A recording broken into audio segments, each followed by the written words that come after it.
Hey everybody, welcome to Yagya VM. In today's class, we will see about this right to health. So what is right to health? So is it a fundamental right? Is it a legal right? What kind of right is this one, right to health? Does it exist explicitly?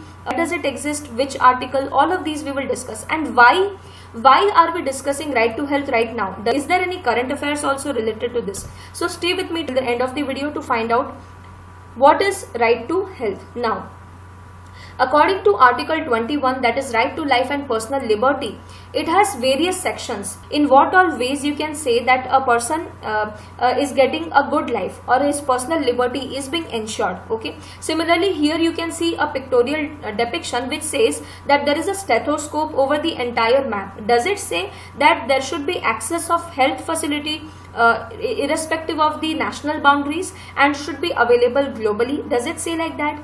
I think yes. So, the Supreme Court is the guarantor of fundamental rights that we know. According to Supreme Court, the right to live with human dignity under the procedure established by law is enshrined in the Article 21. So, Article 21, which is right to life and personal liberty, says that the right to live with human dignity under procedure established by law is enshrined by Article 21, and this particular thing was taken by the DPSP. Actually, see, when our fundamental rights was made, okay, when our fundamental rights was made, it was made enforceable, okay, that is enforceable by law. Okay, that is enforceable by law. That means what? If the fundamental rights are taken, the High Court and the Supreme Court have full obligation of enforcing this fundamental right as and when required.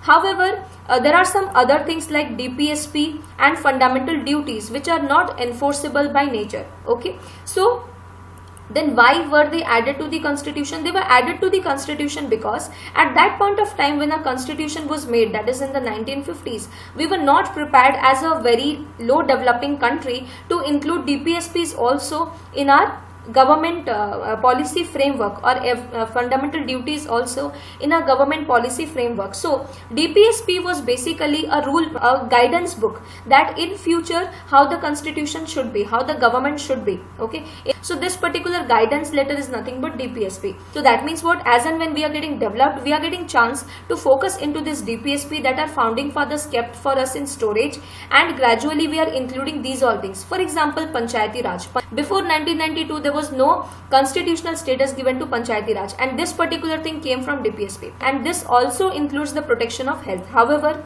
in 2020, right to health is not explicitly mentioned as a fundamental right. Okay, it is an inclusive right, an integral part of right to life. But who has to ensure this right to health? The government has the constitutional obligation to provide health facility. How do we know it has a constitutional obligation? Because this is mentioned in DPSP, and so the government looks forward to make a lot of plans and schemes. For example, Ayushman Bharat Yojana, Jan Arogya Yojana. All these insurance schemes, they are because the government wants to give better health facilities to the people, which is its constitutional obligation. So recently you would have heard about the case of Delhi. Okay, in the case of Delhi, there was a declaration by the Chief Minister Arvind Kejriwal that only the residents of Delhi will be given the beds and only the residents of Delhi will be given first treatment in case of coronavirus.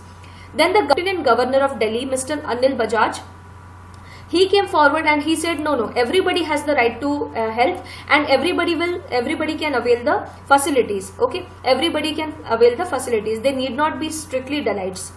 So here the right to health becomes a debatable topic. Okay, if the right to health is taken away, how can that be ensured? So apart from that, first case is of Delhi, because of which right to health is in the matter of discussion. Secondly, when in 2012, okay, if you know, there's an organization called as WHO, World Health Organization, headquartered in Geneva, Switzerland. So in the year 2012, when Manmohan Singh was our Prime Minister, at that point of time, we had taken an oath that in 10 years, by the year 2022, we will have universal health coverage achieved in India. Okay, we will have universal health coverage achieved in India. What is universal health coverage? According to WHO, more than 50% of the world population do not have good access to health, or even if they want to spend for health, they'll have to sacrifice a lot of things like their education, nutrition, and so on and so forth. So according to WHO, good quality healthcare services should be made available to the people at affordable prices. Okay, so that is nothing but universal health coverage. This is a mission by the WHO. So when it was launched in the year 2012, India also gave its own resolution that in 10 years UHC will also be realized in India. Okay, so by 2022 this particular day is coming, so we have to make some amount of things, we have to make some speculation as to how much have we been successful into it. So the health and education is the special theme of the 15th Finance Commission. Okay, the 15th Finance Commission, which was set up in the year 2019. In that, the health and education was the special theme. The recommendation of the committee was that India must have a fundamental right to health, and the right to health must be declared as a fundamental right on the 75th Independence Day by 2022. Okay, so by 2022, right to health must be a fundamental right. This was the recommendation of this particular commission. Further, universal health coverage of WHO target by 2022 is also a mutually shared target by India. The constitution must be amended to shift the subject of health from state list to concurrent list. That is what now the health comes under the state list. So if we want to make legislation by the center into it, then it should be transferred to the concurrent list. Concurrent list means what? In which the state can also do the legislation and the center can also do the legislation. However, in case of a conflict, the will of the central government will prevail, so that both the center and the state government have a role in the policy implementation and changes. So that is how this particular thing can be availed to the people, or it can be realized by converting the health from the state list to the concurrent list. The main challenge in defining the right to health explicitly is that once declared as a fundamental right, then irrespective of the economic capacity of the state will be obliged to provide it anyhow. Okay, because that will be a fundamental right. So we do not have sufficient infrastructure, sufficient health infrastructure, sufficient hospitals, sufficient economy to sustain our economy, to sustain our population, then how can we give health assurance to each and everyone? So that is why it is a debatable topic now, that right to health, should it be made a fundamental right, and if it is made as a fundamental right, then how will we implement it, or shall we just leave it for the sake of few words, or if we kind of actually implement it, then how will it be done? Okay, these are all the things that we have to look forward to, we have to see to it. Okay, I hope you must have learned a lot of things from this particular session. If you do, then please subscribe to this channel, share these informative videos with your friends, and we will meet again with some more interesting topics and continue the discussion. Okay, thank you everybody. Friends, my name is Yagyasani Patra. I teach on Unacademy Live. This is my referral code Yagya Live, YAGYALIVE. If you use my referral code, then you will get another 10% discount on your Unacademy Plus subscription. This is the Telegram link t.me/unacademyopsc. If you join this particular channel, you will get free study materials. Apart from that, you will get video updates about my next videos. For Civil Services 2021, Odisha Foundation course has been launched. So Nirman Foundation course, jaha ki 25th May start hai jaiche. In that, we are preparing students for Odisha Civil Services 2021. I am teaching Science, Tech and Current Affair in this particular course. So what are all my courses on Unacademy? First of all, Polity from M. Lakshmikant part 1 has been already completed.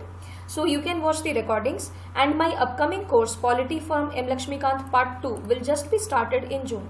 So if you want to learn polity from me, you can join me on Unacademy. Then complete Science and Technology for OPSC and other government job examinations. Third, Current Affairs. So weekly current affairs also I am covering on Unacademy platform. This is my referral code YAGYA9, and alternatively you can also use my referral code Yagya Live, YAGYALIVE, for getting additional 10% discount. So apna a referral code ko bhi use kari paribe, and you can also use this referral code to get an additional 10% discount. These are my courses, so if you want to learn from me, you can join me on Unacademy Plus platform. So basically, what are the upcoming courses on Unacademy? First of all, there is a Garud course. In this Garud course for CPSC mains, that is the Police Services mains, grammar, that is Odia grammar, reasoning and general awareness are being taught by 3 great educators. Next up, Laksha OHC ASO course, in which for ASO aspirants, This particular course, it is a comprehensive course and it has started. The payment pattern is for 6 months it is 5,600, for 12 months it is 7,000 rupees, for 24 months it is 8,400 rupees. So as we know friends, when we prepare for this government job examination, we do not go for one government examination, we appear for many. Similarly, the preparation time is also not limited. We have to keep giving the examination. So according to me, the ideal plan is for 2 years or 1 year, in which not only one government examination like OPSC, but many government examination like OPSC, ASO, CPSC, Police SI, OMC, all kind of government examinations conducted by the government of Odisha will be given due importance, and individual courses will be launched for them. So you will get training not only for one exam but for many, okay, under this single platform of Unacademy. In this fee structure, you will get additional 10% if you use my referral code YAGYA9, YAGYA9, or if you use my referral code YAGYA Live, YAGYA okay, to get additional 10% discount.